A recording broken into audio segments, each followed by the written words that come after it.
Há muitas razões pelas quais uma pessoa pode manter um diário. Às vezes é por diversão, sendo apenas um local seguro para registrar acontecimentos. Em alguns casos, é um dispositivo terapêutico, uma saída saudável para pensamentos e emoções. Qualquer que seja o objetivo, os diários guardam nossa própria história, e isso pode ser útil. Como quando uma adolescente de Connecticut, nos Estados Unidos, desapareceu, deixando seus amigos e familiares completamente sem esperança, até que encontraram o diário dela. Martha Moxley nasceu em 1960, em Piedmont, na Califórnia, onde vivia feliz ao lado de seus pais e seu irmão mais velho, John. 14 anos depois, em 1974, ela e sua família se mudaram para Bellyhaven, um bairro de Greenwich, em Connecticut. Era um desses bairros onde as crianças podiam conhecer outras pessoas, muito seguros, lembrou a mãe de Martha, Dorothy, em uma entrevista na época. Era um daqueles refúgios suburbanos onde parece que nada de ruim acontece. Isto é, até acontecer. O fato de mudar para um novo lugar não atrapalhou em nada a vida da brilhante adolescente. Reconhecida como a melhor aluna no ensino médio, ela jamais encontrou dificuldades em fazer novos amigos. Com ótimas notas e jogadora de basquete, Martha Moxley parecia ter tudo a seu favor. E as coisas caminhavam bem, pelo menos até o Halloween de 1975. Alguns desses amigos eram os irmãos Michael, de 15 anos, e Tom, de 17. Os irmãos Skakel moravam na mesma rua dos Moxleys e as crianças passavam muito tempo juntas. Os Skakels, no entanto, tinham uma identidade especial. Tom e Michael eram membros da famosa família Kennedy. O tio deles não era outro, senão o próprio Robert F. Kennedy, irmão do presidente John Kennedy. Essa era uma conexão realmente impressionante. Como moravam tão perto, os jovens vizinhos costumavam passar um tempo nas casas um do outro. Eles se davam muito bem. No entanto, a família Skakel escondia alguns segredos sombrios sob a agradável fachada. Apesar de suas conexões com a fama e o privilégio, a família Skakel era profundamente disfuncional. Com 7 filhos para vigiar, os pais costumavam se estressar e trabalhar demais. As coisas só pioraram quando a mãe dos meninos morreu de câncer. Segundo Michael Skakel, a família experimentou uma série de questões profundas, incluindo doenças crônicas, alcoolismo e uma perspectiva moral e sexual católica repressiva, que contribuíram para a grande parte de sua disfunção. Na maioria das vezes, as crianças podiam ignorar os problemas óbvios da família, e os adolescentes levavam uma existência normal e pacífica em Greenwich. Então, o Halloween de 1975 chegou, e em uma noite, tudo mudou. Em Greenwich, a noite anterior ao Halloween era conhecida pelos jovens como Noite da Travessura. Normalmente, era cheia de brincadeiras e travessuras inofensivas. Mas naquele ano, algo foi diferente. Martha Moxley, de 15 anos, estava vagando pelo bairro com suas amigas. Parecia ser uma noite normal, até Dorothy Moxley acordar às 4 horas da manhã e perceber, para seu choque e surpresa, que Martha não havia retornado. Os instintos maternais de Dorothy surgiram e ela imediatamente começou a telefonar para todos os amigos de Martha, perguntando se alguém a tinha visto, tentando desesperadamente encontrar a filha desaparecida. Um amigo tinha uma informação para Dorothy. Ele relatou que Martha tinha sido vista pela última vez com seu vizinho, ninguém menos do que Tom Skakel. Esperançosa de que talvez Martha tivesse se cansado e simplesmente adormecido na casa dos Skakel, ela foi até lá. Foi o irmão mais novo de Tom Michael, que atendeu a porta. Infelizmente para Dorothy, o garoto de 15 anos afirmou que não tinha visto Martha. Sem ter para onde ir, a mãe preocupada esperou amanhecer. Durante toda a madrugada, Dorothy Moxley mal conseguia dormir. Martha não podia simplesmente desaparecer assim. Algo deve ter acontecido com ela. No dia seguinte, para o bem ou para o mal, ela encontraria as respostas que procurava. A amiga de Martha, Sheila, foi quem encontrou a terrível verdade. Nos limites da propriedade dos Moxley, deitado de bruços na grama, ela encontrou o corpo da amiga. O rosto de Martha estava obscuro, mas a visão era inconfundível.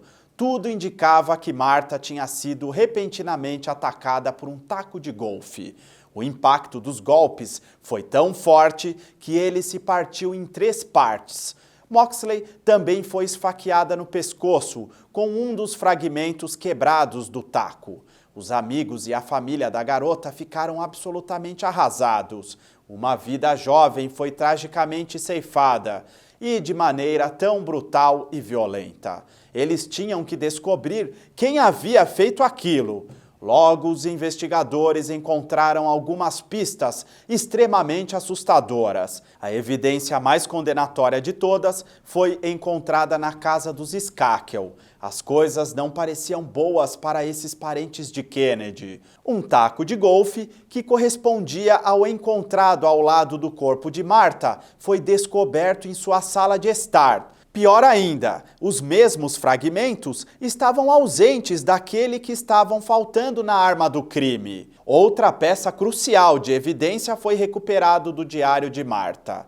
Nas semanas e meses antes de sua morte, a garota escreveu em um diário sobre os meninos, descrevendo o que pareciam avanços românticos, agressivos e a raiva resultante quando os rejeitava.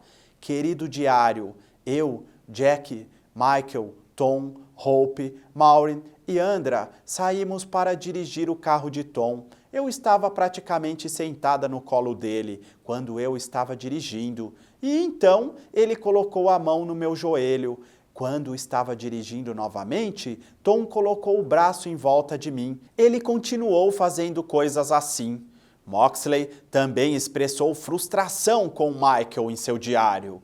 Michael estava tão totalmente enganado, sendo um verdadeiro idiota em suas ações e palavras. Ele ficava me dizendo que eu estava manipulando o Tom e que eu não gostava dele, exceto como amigo. Eu disse, bem, e você e Jack? Você vive me dizendo que não gosta dela e que está por cima da situação?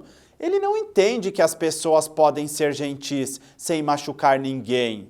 Dado que testemunhas oculares relataram que Tom Skakel foi o último a ser visto com Martha naquela noite fatídica. Suspeitas foram imediatamente colocadas sobre ele. Os investigadores trouxeram os 2 rapazes para o interrogatório. Ambos os irmãos tinham álibis e por isso foram libertados. Depois disso, o caso ficou frio por quase 20 anos. A família Moxley ainda suspeitava dos meninos Skakel, mas não tinham meios legais ou meios de provar isso. Ironicamente, o pai dos Skakels, Rushton, seria o único a reabrir o caso. Em 1991, ele contratou um investigador particular, na esperança de limpar o nome de sua família. Infelizmente, para ele, essa decisão saiu pela culatra. Os meninos, agora adultos, foram colocados em uma situação delicada novamente, quando a polícia descobriu que eles haviam mudado suas histórias. Tom teve uma admissão surpreendente. Ele revelou que antes de se despedir de Martha naquela noite, os 2 haviam se envolvido em carinhos íntimos, fora de sua casa. Ele começou a chorar quando disse isso. Michael, por sua vez, tinha uma história ainda mais perturbadora para compartilhar. Ele confessou que depois de deixar Martha naquela noite, ele subiu na árvore do lado de fora da casa dela e também começou a fazer carinhos íntimos. Finalmente, em 1998, mais de 2 décadas após o assassinato, um juiz descobriu que havia provas suficientes para acusar Michael Skakel. De repente, ele se viu no centro de um julgamento acalorado. As evidências contra ele começaram a proliferar. Alguns antigos colegas de classe de Skakel até revelaram que ele confessou ter cometido o assassinato a eles. As gravações para a criação da autobiografia de Skakel também se tornaram evidência. Uma dessas gravações teria sido usada durante o julgamento, o que foi particularmente prejudicial para Skakel. Na noite do assassinato de Moxley, ele disse estar bêbado, afirmou ter usado drogas e que estava sexualmente excitado. Pela parte da defesa, eles argumentaram que não havia nenhuma evidência física clara ligando Michael ao crime. Quando o julgamento terminou, o júri se reuniu para deliberações. Ambas as famílias, os Skakels e os Moxleys, esperavam nervosas. A promotoria pintou a imagem de um adolescente ciumento, enfurecido após ser rejeitado por sua paixão, sob a influência de drogas e álcool, e com acesso à arma do crime. Em 7 de junho de 2002, o veredito do júri decidiu culpá-lo. Skakel foi condenado a 20 anos de prisão.